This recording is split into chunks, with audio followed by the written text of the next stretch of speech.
On des oreilles, on a tout dit. Yes, massive, c'est Spectre KF Baby pour parler inutile. On parle pour ne rien dire et en disant rien. On a tout dit. Donc, déjà big up à ceux qui ont regardé mes trois dernières vidéos, notamment mon interview avec Dantology. Il y a aussi mon interview avec Valé et mon interview avec Sahel, Mr. Frankie, Rico Debs et Little Mike au studio Henri Debs en Guadeloupe. Donc, 3 grosses vidéos pour commencer l'année. J'espère que ça vous a plu. Mais aujourd'hui, on va repartir sur une vidéo en solo et on va parler du coup de ce que j'appelle la génération Trap 972. Pour ceux qui suivent un peu la chaîne, j'avais déjà fait la génération Chata, ce que j'appelle la génération Genesis en Guadeloupe.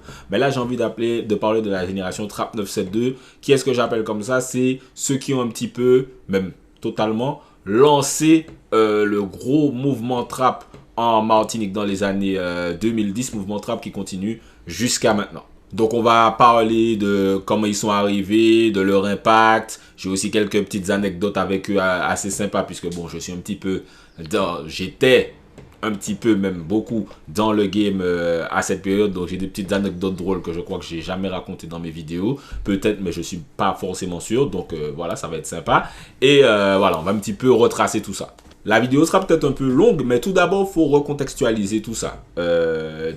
Un petit peu avant 2010, fin des 2000, début des 2010, le rap ne fonctionne pas en Martinique. C'est-à-dire que le seul rappeur qui a du buzz, qui passe à la radio, c'est Mali. Mais vraiment, le seul rappeur. Je suis vraiment que sur la Martinique, là. On ne sera pas trop sur la Guadeloupe sur cette vidéo-là. C'est Mali. Et si vous avez vu mon interview avec Mali, que je vous invite à aller regarder, lui-même dit que, pas que c'est un accident, mais que voilà, c'est pas comme si il rappait, voilà, il sortait des sons et puis le buzz montait petit à petit. C'est qu'il est vraiment passé de les gens l'écoutaient pas en Martinique à il a fait maîtriser Tchadar parce que voilà, il a eu un délire avec un frère, je crois, à Amsterdam ou un truc comme ça. Il a posé ça chez DJ Trax et boum, enfin, entre guillemets, voilà, je résume, et ça a explosé.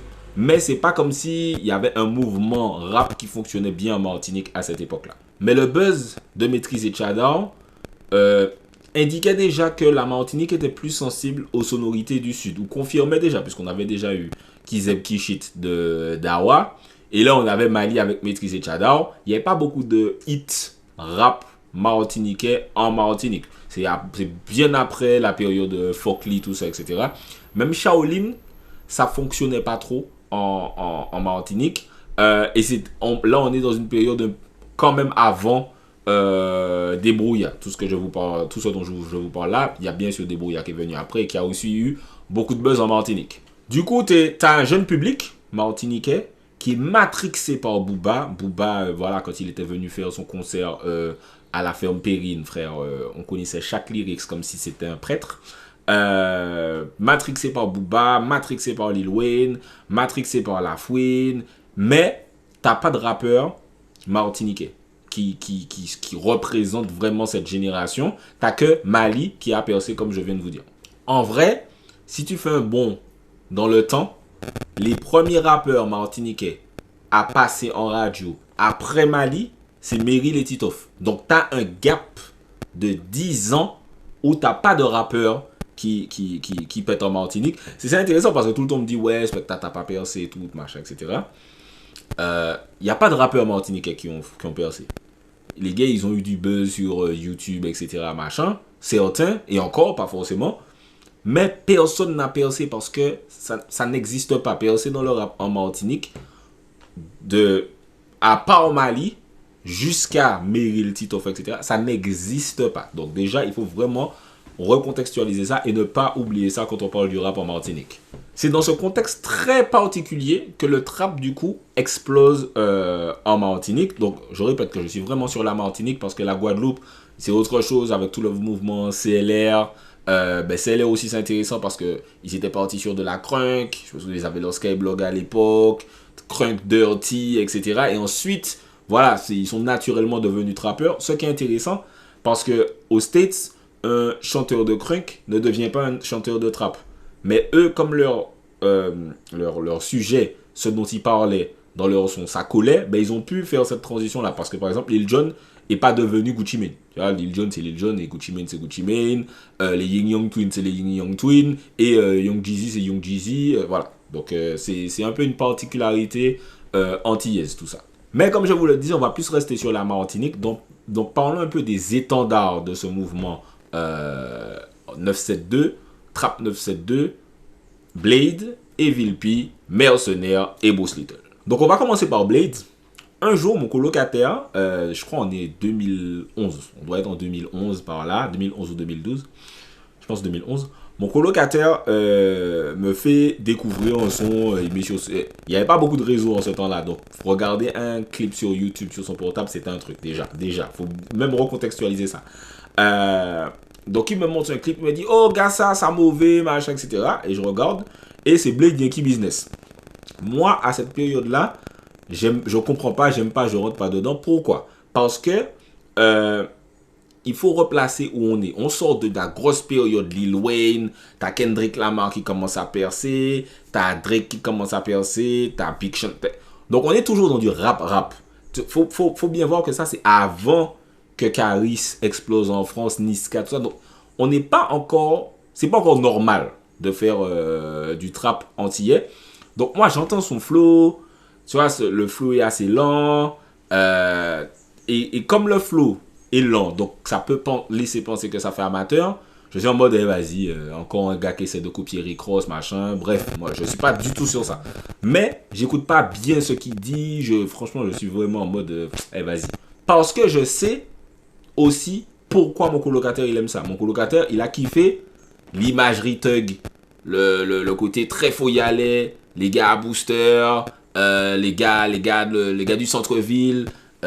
Il a vu cette image-là, il a entendu, parce que mon colocataire, il kiffait aussi Chien Larry. À cette époque-là, je kiffais pas. Lui, il kiffait, machin, mec, money, nan. Tu vois, il aimait ce truc-là. Donc, il est rentré tout de suite dans le délire Blade. Idem, à l'époque, je vois DJ Vitrine poster ça sur le mur d'un big DJ martiniquais qui mixe partout en soirée, qui mixait partout en soirée, qui mixe toujours en soirée d'ailleurs. Il poste ça sur son mur et il dit yo, faut qu'on passe ça en soirée, machin. Et le DJ, pareil, lui répond mais frère, ça va jamais fonctionner, personne sera sur ça, etc. quoi. Comme je vous disais, voilà, il lui dit que ça va pas fonctionner parce que un peu comme le Chata, pas exactement comme le Chata, parce que le Chata, les DJ sont tombés très vite dedans, mais un peu comme le Chata, les kiffeurs de son n'ont pas compris tout de suite la révolution qu'on allait vivre. En quelques mois, Blade a tout éteint. Tout. C'est-à-dire que, pour encore contextualiser, c'est l'année exacte, 2011, où X-Men a créé le crew avec Taiji, Devji et moi. Et il nous dit, au lancement du crew, bon, vas-y, on fait du dancehall festif, tenez une instru de DJ Ken, faites-moi des sons festifs sur ça, machin, etc. Quelques mois après, il nous dit ça, Yankee Business est sorti depuis peut-être un mois environ, donc ça n'a pas encore eu le temps de péter, parce que Yankee Business, ça a pris quand même quelques mois à péter. Il nous dit ça. Quelques mois passent, il revient me voir après, peut-être, je ne saurais pas vous dire quel mois, mais je crois que on est déjà en 2012. Il me dit, yo, faut que tu fasses que du BMF, que du trap. Il me dit du BMF, parce qu'on disait pas encore trap à l'époque. Il me dit du BMF, et moi je lui dis, mais genre du trap quoi, comme Blade. Il me dit, ouais, du BMF. Alors, on disait pas encore trap. Et lui, il sait pas que, enfin, je suppose qu'il savait que BMF c'était le nom du son de Rick Ross, mais c'était pas le nom du genre musical. Tu vois, ça s'appelait du trap. Donc, il vient, il me dit, vas-y, fais du trap, moi-même je vais faire que ça, la machin. Parce que, tu vois, tout le monde, à un moment, a voulu s'engouffrer dans ça. Mais ce que les gens n'avaient pas capté, c'est que tu peux pas être Blade sans être Blade. Je m'explique. Quand tu regardais Yankee Business, tu voyais le lifestyle street. Et c'était l'un des premiers. C'était très très rare d'avoir un vrai chanteur, pas juste un gars de la rue qui une fois comme ça décide de faire un son, un vrai chanteur qui a en plus vraiment tous les gars de la rue, même des gens qui sont des gars populaires de la rue, tu les vois dans le clip, tu vois, il dit certains trucs, machin, etc. Et tu te dis, ah ouais, lui c'est un vrai gars de la street, en fait. Fake ou pas fake, parce qu'après il y aura tout le délire, oui, est-ce que tel chanteur est fake, est-ce qu'il a vraiment vécu ça, est-ce qu'il a fait un vrai... Bref, Sur le moment, quand tu regardes le clip, tu le crois. C'est crédible. Et les gens aiment Blade. Mais c'est comme ça, c'est comme plein de rappeurs, c'est comme plein d'artistes en général. Les gens aiment Blade. Mais il y a très peu de gens, sur le pourcentage de gens qui aiment Blade en tout cas, qui savent vraiment pourquoi Blade est fort. Parce que Blade, c'est un gars qui a des textes, c'est un gars qui a des références, c'est un gars qui a des. Voilà, qui connaît vraiment la culture en plus pour avoir déjà échangé avec lui. C'est un gars qui connaît vraiment. Mais les gens n'aiment pas Blade pour ça. Les gens, partiellement, en tout cas, ils aiment Blade pour ça. Mais les gens, pourquoi ils ont vraiment accroché à Blade et à Yankee Business? C'est parce que ils ont le clip capturé, le clip plus le son plus tout ça, ça capturait vraiment une réalité de la street martiniquaise qui n'était pas du tout présente dans la musique. Parce que, encore une fois, on était sur du dancehall conscient, où on commençait le dancehall très festif, mais la street n'avait pas de sons locaux, en fait. Parce que c'était interdit, c'était presque censuré, c'était presque bridé. Et quand Blade arrive avec ça, c'est pour ça que ça prend un petit peu de temps à péter et que les gens ne comprennent, les gens du milieu même ne comprennent pas tout de suite, mais que le peuple a fait sa percée. Parce que ça manquait, ce côté représenter la street. Parce qu'on est une population, qu'on le veuille ou non, qui a toujours été... Beaucoup de gens sont fascinés par la street, mais surtout nous, on est vraiment très fascinés par la street. T'as des gars, c'est des tillés, ils sont fascinés par la street. Ils veulent devenir des gars de la street. Ils savent même pas pourquoi. Parce que voilà, c'est dans notre culture. Je ne saurais pas vous expliquer pourquoi. Et on n'est pas là pour ça. Mais on est fasciné par ça. Et c'était pas présent dans la musique. Et quand Blade est arrivé avec Yankee Business, il a capturé ça en un clip. Et c'était parti. C'était parti pour les années à venir. C'est pour ça que même des trappeurs faibles, vraiment faibles, nuls, riment, aucun flow, rien. Les gars sont... Tu vois, vous voyez, Kokolo, c'est Kokolo en trap, tu vois. C'est pour ça que même des gars comme ça ont du buzz, font plein de vues, on fait comme si c'est des artistes de ouf. Enfin, on me parle d'eux comme si c'était des artistes et tout. Parce que leur lifestyle de la street, tu peux plus ou moins pas le nier. En tout cas, ils sont beaucoup plus street que toi qui es en train de regarder cette vidéo-là, tu vois. Et donc, c'est dans ce contexte-là que Blade lance. Blade qui lui est fort, attention, je précise bien parce que les gens sont bêtes et ne comprennent pas ce que je dis. C'est dans ce contexte-là que Blade lance. Mais on sent très vite une nonchalance de Blade. Pas beaucoup de clips en vrai. Pas beaucoup de... Même, je crois que j'ai jamais vu Blade en live. Je crois que Blade n'a jamais fait de prestations. Ici, sort ses sons, on dirait que ça sent un peu en catimini. Il y a jamais eu de page YouTube officielle Blade. Enfin, on sent qu'il est en retrait du game. Il est là, il revient. Il y a Guns Pop-Up qui pète. Il a un feat avec Débrouillard clippé qui pète. Mais tu sens que c'est vraiment Débrouillard qui est derrière ça et tout. Tu sais pas vraiment. Et quelques années, après plusieurs années de il est là, il est pas là, il revient, il part, etc. Il y a un feat avec Kalash. Ce feat avec Kalash est intéressant parce que c'est l'un des derniers sons où ça, tu vois, ça va leaker et vraiment il y aura une grosse demande sur ce son, machin, qui va au final jamais vraiment sortir officiellement. Et c'est sur ce son que Blade annonce c'est fini. Je sais même pas s'il l'annonce lui, je sais plus comment ça se fait. Mais voilà, on apprend que Blade, c'est fini, il arrête la musique, mais c'est pas en laissant encore. Et je crois quelques années après, je sais plus à quel moment on apprend ça, mais que voilà, il a une nouvelle vision spirituelle de la vie.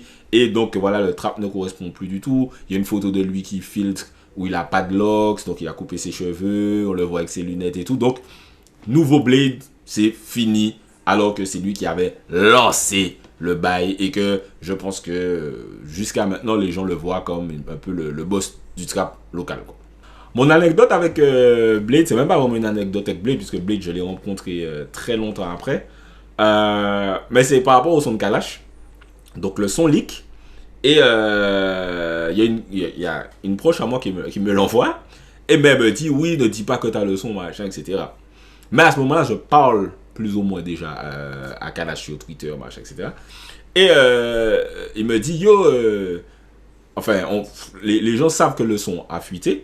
Il me dit, yo, bah moi, mais Lou, m'a fait écouter ça. Parce que de toute façon, ça a déjà leaké. Et moi, comme un con, je lui dis, non, mais t'inquiète, j'ai déjà son Lou, machin, etc. Truc. Et puisque frère, je vais pas lui dire envoie-moi le son, alors que j'ai dit la leçon, tu vois, bref.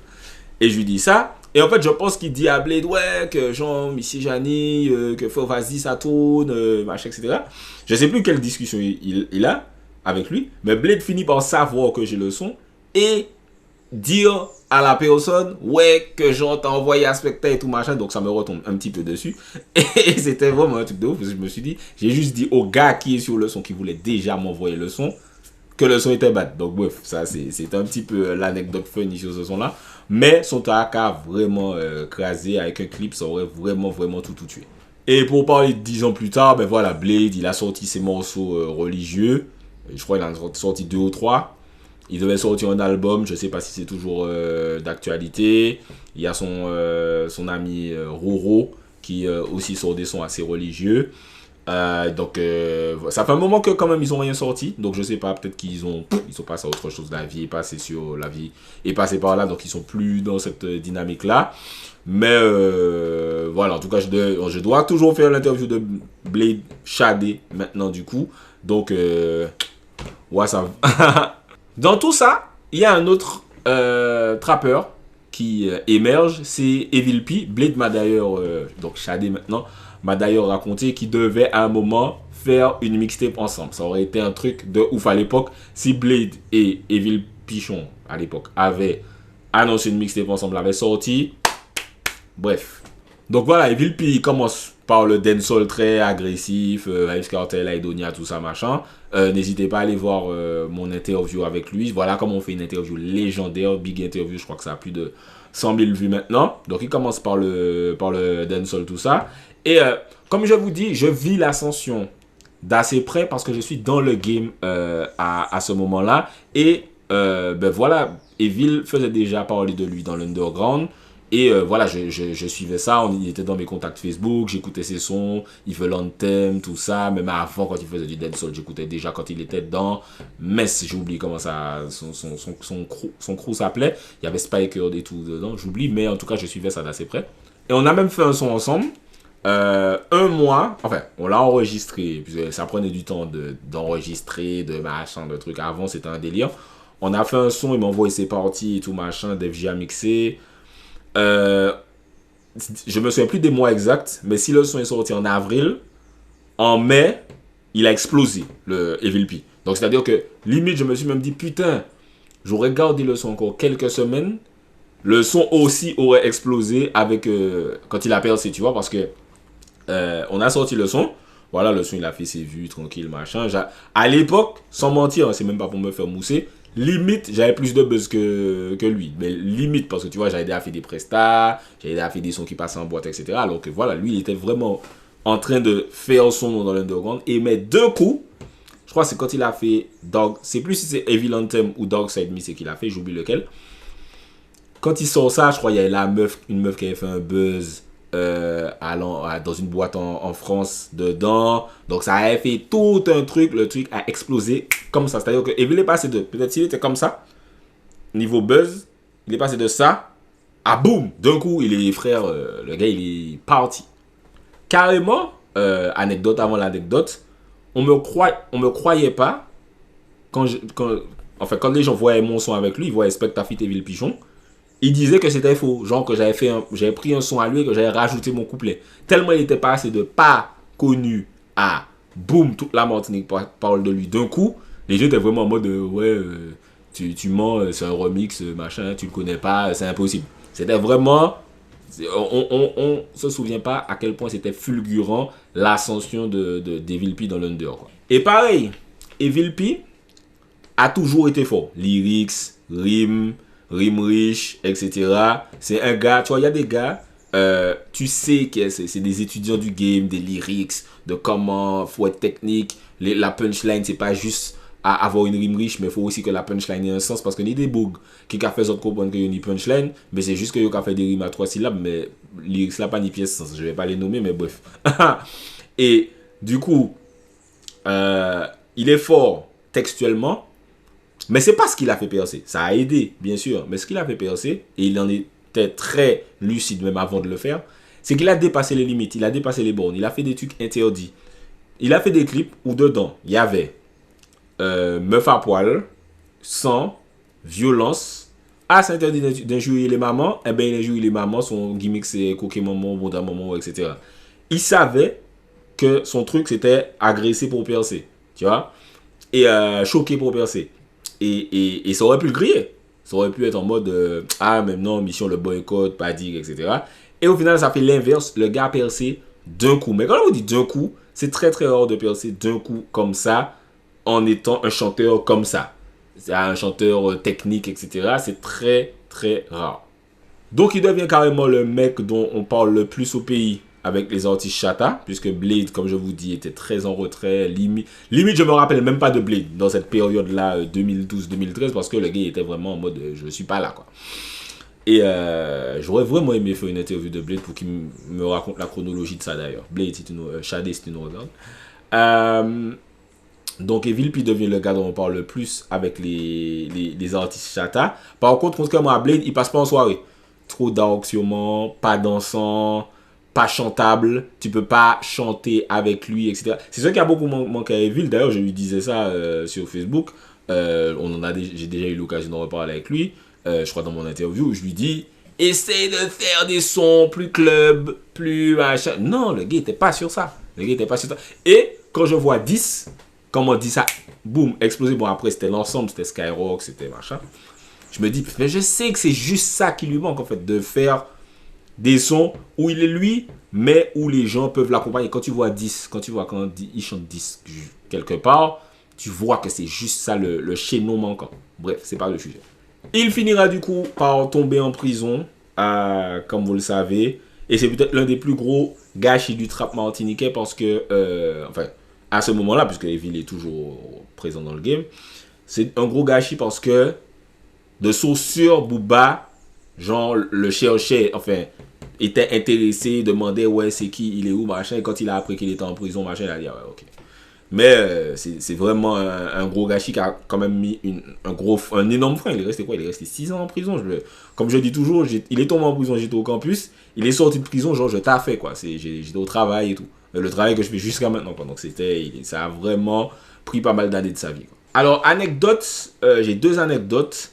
Donc le son que j'ai fait avec lui, comme un boss, devait y avoir Piafo dessus, comme un boss. Je check Piafo, je lui dis yo machin. J'ai pas dit à Piafo que devait y avoir Evil P dessus. Je les ai check tous les deux et après j'allais leur dire ouais mais justement il y a lui aussi dessus machin.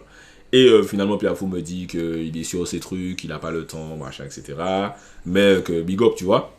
Et donc du coup ça s'est pas fait. Après j'ai cru comprendre que Piafo ne m'aime pas trop. Donc j'ai jamais compris cette situation là parce que Piafo franchement les seules discussions que j'ai eues avec lui c'était cool. Et après, j'ai vu plein de trucs avec d'autres chanteurs. Bref, j'ai pas compris. Je me suis pas plus creusé la tête sur ça non plus. Mais en tout cas, Piafo, et je voulais mettre Piafo et Vilpi sur le même son. Et ils ont fini par faire un feat du coup ensemble des années après avec, je crois, Chaka Zulu dessus. Et deuxième anecdote, toujours sur le feat que j'ai eu avec lui. Donc, j'enregistre le son. Et c'est quand justement X-Men me dit ouais faut faire du trap, faut faire du BMF machin. Je lui dis si machin justement j'ai un son avec Evil P là, Evil Pichon. Et X-Men me dit quoi machin que parce qu'à l'époque les gens avaient peur du nom d'Evil Pichon. Ils disaient ouais il est diabolique machin etc. X-Men me dit frère fais pas ça machin. Non je lui dis mais frère le gars il est chaud, je te dis le gars il a un potentiel, je savais. Tu vois je vois le potentiel des gars frère. Et X-Men me dit bon ben vas-y mais que voilà qu'il est pas d'accord avec ça tu vois. Et au final boum l'artiste qui a percé juste après c'est Evil Pigeon. C'est vraiment un truc de ouf hein. Et il me semble que X-Men je crois il a invité Evil P sur scène il y a 2-3 ans sur bref je sais pas un truc comme ça où je les ai vu faire une photo et je me suis dit c'est là que tu vois que quand tu vois le potentiel des gens tôt. Il y a des gens qui vont te dire ah ouais ne fais pas de trucs avec lui machin et au final quand la personne va buzzer ils seront obligés d'admettre que tu avais raison quoi. Et 10 ans après ben voilà Evil P ben, c'est toujours un taulier du trap. Il a son projet qui bon ça fait un moment qu'on attend je sais pas je sais plus ou moins quel problème il y a si je sais pas c'est toujours le même problème qu'il y avait quand je savais qu'il y avait un problème bref mais il a fait du studio avec Kalash ils ont un son méchant. Il a plein de sons, il a des sons méchants qui sont pas sortis en tout cas donc il peut, sur un accident, vraiment exploser fort, mais j'avoue que c'est dommage qu'il n'ait pas la possibilité d'être régulier, quoi. Mais revenons à l'époque. Pichon étant donc en prison, Blade étant donc très en retrait dans le mouvement, un autre trappeur émerge fort, c'est Mercenaire, a.k.a. Memboga. Donc Mercenaire était probablement déjà là parce que Mercenaire il est dans le game depuis super longtemps. J'avais un soldat de Dillon qui s'appelait BET Man, gros big up à lui, qui était en clash avec Mercenaire quand j'étais au lycée peut-être, parce que BET Man était légèrement plus grand que moi. Et il était en clash avec Mercenaire. Et c'est après quand Mercenaire a percé, j'ai dit ah mais c'est lui qui est en clash avec mon soldat. Bref, rien à voir. Donc Mercenaire perce, ou en tout cas explose vraiment après que Pichon soit incarcéré. Donc c'est intéressant comme Blade a passé le flambeau à Pichon et Pichon a passé le flambeau à Mercenaire. Symboliquement, parce que ça s'est pas passé comme ça, mais symboliquement, quoi. Mercenaire va devenir une inspiration pour pas mal de trappeurs locaux, puisque des gars comme Kima, Titoff le citent un peu pas en modèle, mais voilà, on dit que il les a un petit peu poussés à ben vas-y, si lui il peut, moi je peux aussi, tu vois, des bails comme ça. Voilà, il a un gros respect quand même, Mercenaire, chez les artistes rap de la nouvelle génération, même de Spi me semble aime beaucoup, puisqu'il l'a encore cité dans le dernier son qu'ils ont fait sur Skyrock là. Donc voilà, la nouvelle génération a beaucoup été influencée par Mercenaire, la génération trap, parce que je me souviens, je bossais dans un collège à l'époque et j'avais un élève qui faisait que me dire yo Mercenaire, tu connais Mercenaire, parce qu'il savait que je chantais, j'étais spectacle, machin, je bossais dans un collège. Il me disait ouais, tu connais Mercenaire, ah ouais, Missier, il est trop fort, machin, non, non, non, non, non. Il s'était même tatoué, parce que le truc de Mercenaire c'était vraiment thug, tu vois, le mot thug, ils ont vraiment, cette génération a vraiment ramené le mot thug au devant de la scène. Et l'élève s'était même tatoué thug, tu sais, les vieux tatouages à la con, qu'on fait un compas, bref, il était vraiment à fond. Idem Mercenaire, comme je vous disais, il était dans le dancehall de base, mais il s'est senti, je pense, très vite plus à l'aise sur hip-hop, rap, dirty, puis trap. Et il a des sons qui explosent, bien mal acquis, la frappe, voilà, il en a différents qui pètent. Faut savoir qu'à l'époque, comme je vous disais, on n'avait pas accès à ok, je regarde un clip sur YouTube aussi facilement. Donc les clips, quand ils faisaient 200 000 vues, c'était un truc de malade. 200 000 vues de l'époque, c'est 1 million de vues maintenant. Je vous le dis, c'est clair et net. Et Mercenaire, il enchaînait les clips, faisait beaucoup de visuels. C'est aussi un truc que Evil P et Mercenaire ont ramené. Ça vient des States et de France aussi, c'est tu sors pas de son sans clip. Ou peu, parce que frère, un son sans clip, ça sert plus à rien maintenant. Et vous le voyez jusqu'à maintenant. Si demain, même Kalash peut sortir, même Meryl, même qui vous voulez, ils peuvent sortir un son sans clip, ça va flop. Ça va pas flop, mais ça va pas du tout avoir l'impact que ça pourrait avoir avec un clip, à part si c'est les sons délire un peu, machin, il n'y a pas de souci, mais les vrais sons même sans clip, c'est compliqué. Idem, Mercenaire ne passe pas en boîte, idem que Kevin P, pareil, peut-être trop dark, trop street, pas assez chantant, pas assez dansant. Je me souviens, j'avais des discussions avec les DJ en mode, yo, faut passer tel son, machin, Mercenaire, les petits jeunes sont fous de ça, machin, etc. Les gars ne passaient pas les sons. Donc en fait, c'est comme si tu vivais dans un monde parallèle où tu as des sons qui explosent toute la Martinique, tout le monde écoute ça, et puis tu as les DJ martiniquais qui ne passent pas du tout les sons des gars. C'est un délire. Et surtout, il n'y a pas beaucoup de DJ à l'époque, comme maintenant. À l'époque, début des années 2010, en Martinique, il y a quoi? S'il y avait 8 DJ, 9 gros DJ, c'était beaucoup Jill, Style, Amigo, Will, j'arrive même pas à en citer d'autres. Dan peut-être, je sais pas s'il était déjà en mode house avec Nos. Mais voilà, c'est ces gars-là qui mixent, genre les DJ qui mixent au Coconut, au U-Clubbing, tout ça. Foxy était là, mais il mixait plus en France et tout. Donc, si les DJ ne passaient pas, si tous les DJ ensemble ne te passaient pas, ça servait à rien. Et là, je crois qu'il n'y a aucun DJ qui les passait. Pourquoi je disais au DJ de le passer? Parce que même si pareil, hein, au début, autant Evil P, j'ai vu tout de suite la vibes, mais Mercenaire, je suis pas entré tout de suite dedans, j'étais en mode, je voyais pas exactement, mais je voyais des fulgurances.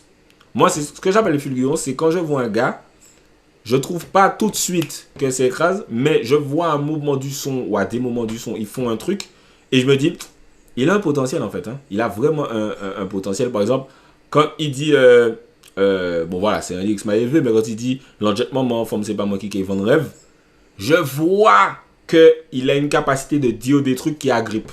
Et quand j'ai vu ça, et quand je vois des trucs comme ça, j'aime quand c'est nourri. Quand c'est nourri dans le sens où, voilà, ils voient que leur travail sert à quelque chose, qu'ils sont diffusés en soirée, qu'ils font du studio, qu'ils ont des clips, etc. Enfin, c'est pareil quand Kima, je vois sa jab, j'ai envie que tout de suite ce soit nourri pour qu'on arrive aujourd'hui à Oh Baby. On pouvait pas savoir en écoutant sa jab que Kima allait faire Oh Baby, mais tu as tout de suite envie de le booster, de dire aux gens d'aller écouter. Quand je vois la Onak, c'est ça que j'essaie de faire avec la Onak aussi, en mode hey, la Onak il est méga fort, allez écouter, pour que les gars voient. Et je vois qu'il y ait des gens qui voient leur potentiel. Meryl, pareil, comme Meryl. Je l'ai vu chanter la première fois, c'était pas Meryl de Alala. Mais frère, on a poussé le truc pour que, voilà, pour que tu sois pas un jeune, tu fais ton son. Ce que nous on a vécu, notre génération a pas mal vécu ça. Tu vois que tu es un jeune, tu fais ton son, tu vois, on sait qu'on écrase, mais le game ne nous booste pas. Les DJ s'en battent les couilles, les chanteurs ne nous donnent pas vraiment notre chance. Quand on nous donne notre chance, c'est une fausse chance, on nous ment. Et c'est pour ça que, frère, des fois, je faisais des trucs, j'appelais les DJ, yo, frère, ni ça qui a passé, ni ça qui a crasé, bah, qui sont aux autres pas passer ça, etc., etc. Bref, en tout cas, Meilleur Sonneur ne passait pas en soirée. Tellement il était big, il avait même eu un clash avec Martinique Première, dans le sens où ils avaient fait un reportage sur les méfaits du trap et tout, machin. Bon, vous savez, le reportage de base qu'on fait sur les musiques urbaines. Et le premier son qu'on entend, c'est lui. Moi, mais femme, moi, mais l'argent facile. C'est le premier son qu'on entend. Et il leur avait répondu dans un son qui s'appelait Responsable. Et il dit, avant musique, moi, Larry a déjà comme ça. Voilà. Bref, en gros, que arrêtez, c'est pas le trap qui a créé la délinquance en Martinique. Bande de menteurs. Du coup, moi, je l'avais repassé ensuite sur mon. Enfin, j'avais passé une mini interview de Mercenaires sur Martinique, la première dans mon émission pour boucler un peu la boucle. Parce que voilà, j'avais pas trop aimé ce. Bon, après, j'étais très jeune quand ça s'est passé. Mais j'avais pas trop aimé ce côté, les médias qui appuient sur les artistes urbains. J'ai jamais aimé ça. Frère, les artistes urbains, c'est la jeunesse du pays, que vous vouliez ou pas. Mais au seul, il avait aussi posé sur Repose en paix, ça avait explosé. Frère, quand tu ouvrais Facebook, tu voyais que le son, tellement les gens partageaient ça. C'était de janvier à décembre. Il avait fait un feat avec Young Cheng. C'était un truc de ouf. Parce que voilà, c'est ma génération mercenaire. Donc faire un feat avec Young Cheng, pour nous à cette époque-là, surtout, c'était un truc de malade. Faire un feat avec Young Cheng. Donc voilà, ils avaient fait le clip pour te montrer que mercenaire, il avait vraiment un poids et un impact, quoi. Mais il n'y avait pas vraiment de perspective de développement. Donc le respect est toujours là. Mais à un moment, tu plafonnes, quoi. Parce que qu'est-ce que tu vas faire d'autre? À part faire des vues sur YouTube, qu'est-ce que tu vas faire? Aucun label ne va te signer. Le stream n'existait pas encore. Qu'est-ce qu'il fait? À part faire des clips et faire des vues. On passe pas tes sons en soirée, donc tu peux pas faire de showcase. Tu peux rien faire à part être connu. Et c'est pour ça que c'est compliqué quand on dit aux gens, t'as pas percé. Comment? Qu'est-ce que tu veux que les gens fassent à un moment, tu vois? Parce que ouais, à un moment, si tu n'évolues pas, ton public va trouver que tu stagnes.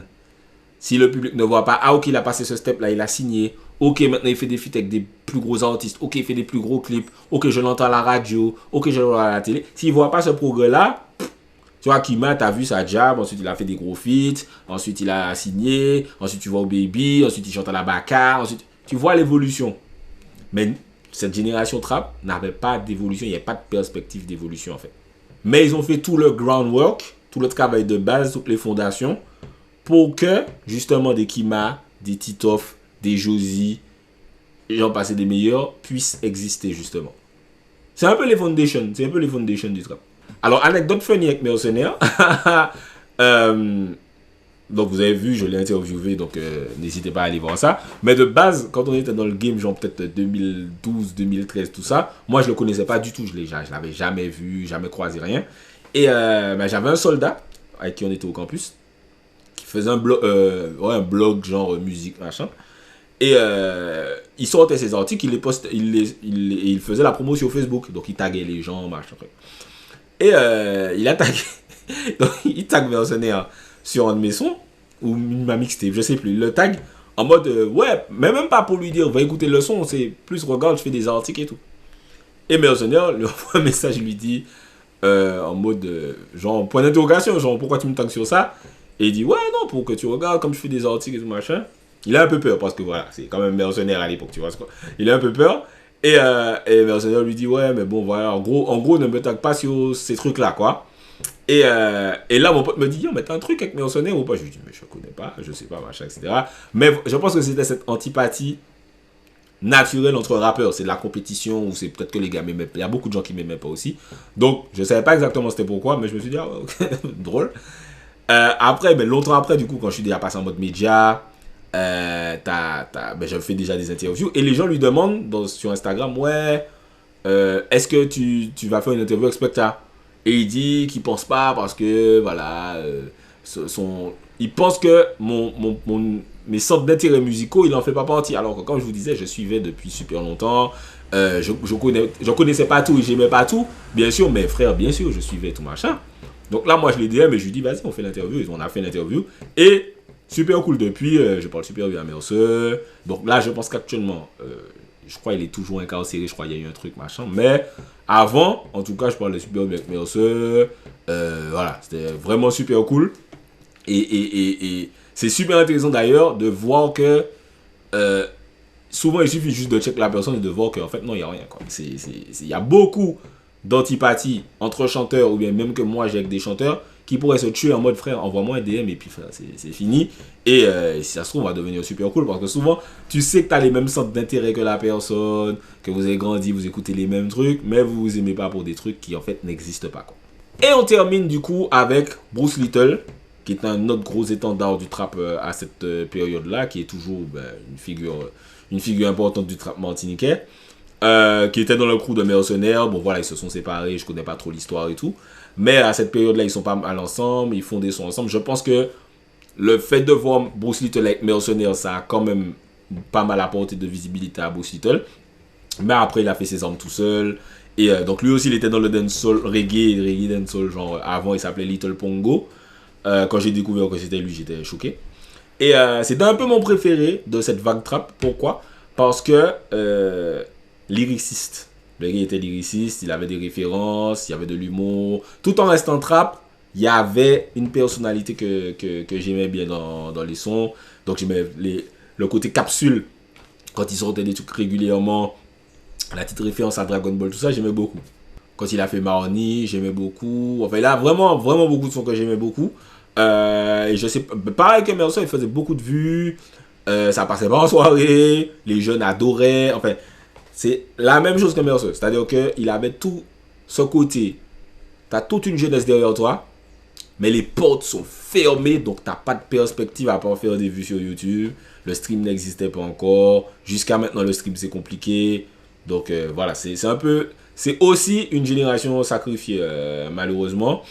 Et voilà, pour la petite anecdote, c'est un peu pareil que Merceux, mais en plus piquant. Donc moi, je rappelle toujours à l'époque. Et on me dit sur Twitter, ouais, Bruce Little t'a clashé. Genre, non, Bruce Little m'a pas clashé, je le connais pas, on a rien, je sais pas de quoi vous parlez. On me dit, Mafia, elle te dit, t'as clashé, tout machin. Je dis, bon, ok, bref, si tu veux, mais moi, je pense pas. Je continue ma vie, etc. Et un jour, j'ai un problème avec un autre chanteur. Et là, Bruce Little dit que oui, il a dit sur son Facebook ou quoi, qu'effectivement, il m'avait clashé et tout, machin, etc. Moi, j'ai jamais compris, j'ai jamais calculé. Parce que, pareil, tu vois, moi, étant pas du tout un mec de la street, quand il y avait des trucs avec des gars de la street, je dis, hey, frère, je regarde par là, j'ai pas besoin de ce genre de problème dans ma vie, donc je disais, ok, d'accord, je comprends pas. Surtout que moi, j'aimais bien ces sons et tout, machin. Donc, bref, j'ai pas tilté sur ça. Surtout que ça n'avait pas fait de buzz, les gens étaient pas en mode, ah, Bruce Little la clash, c'était vraiment peut-être 3-4 personnes vite fait, machin. Mais il avait confirmé que c'était bien ça. Mais peut-être 2-3 ans après. Et du coup, plus personne n'était sur ça. Bref, la vie a continué normalement. Et après, donc quand je me suis mis en mode média, j'ai eu l'occasion de le check. Je sais pas pourquoi. On a parlé, enfin, en DM, on a bien parlé. Pareil, on a bien accroché. Et ensuite, j'ai fait un truc, un top stream. Je voulais vraiment sensibiliser le pays au streaming, à aller écouter des trucs sur Apple Music, Spotify, Deezer, pour que les artistes puissent pas vivre de leur musique, mais au moins gagner de l'argent via leur musique. Donc c'était vraiment une démarche positive que j'essayais de faire. Mais j'ai vu que très vite, le top stream, c'était en mode, ouais, t'as pas mis Missier, pourquoi tu m'as pas mis, moi tu m'as pas mis, machin, etc. Et Bruce Little, il m'a pas check pour me dire ça, mais j'ai senti qu'il se sentait lésé, parce qu'il partageait dans sa story et il disait en mode, enfin je sais pas, il disait en mode comme si je le boycotte ou je sais pas trop. Donc comme j'ai pas compris, idem, j'ai repris mes distances parce que je me suis dit, encore une fois, j'ai pas besoin de ces problèmes-là dans ma vie. Donc je me suis dit, bon, dommage, mais pas grave. Mais encore une fois, dès qu'ils sont en son, j'écoute et c'est toujours lourd. 10 ans plus tard, le bilan, c'est que pareil, c'est des gars qui ont fait toutes les bases du trap en Martinique, mais qui malheureusement sont arrivés trop tôt pour pouvoir vraiment en profiter, quoi. Et aussi, c'est des gars qui voulaient pas forcément faire de son ouvert. C'est-à-dire que Bruce Little, Mills et Evil, c'était vraiment, on fait ça, on fait notre, tu vois, ils posaient même pas sur les instruments de trap connus ou, ils essayaient vraiment pas d'être ouverts, d'être accès. Ils faisaient, j'ai envie de faire ça et je fais ça, c'est tout, sans compromis. C'était très sans compromis, donc voilà. Mais ils ont quand même fait un travail énorme pour le trap et c'est pour ça que beaucoup de trappeurs sont là aujourd'hui. Voilà, c'est un petit peu ma vision de la génération Trap 972 avec quelques anecdotes. J'espère que vous avez bien aimé. N'hésitez pas à me dire ce que vous avez pensé de cette génération Trap, comment vous l'avez vécu à l'époque. Dites-moi tout ça dans les commentaires. Abonnez-vous parce que ça fait toujours plaisir. Suivez-moi aussi sur Instagram parce que c'est toujours cool. C'était Spectre pour Parole Inutile. On parle pour ne rien dire en disant rien. On a tout dit. On des oreilles, on a tout dit.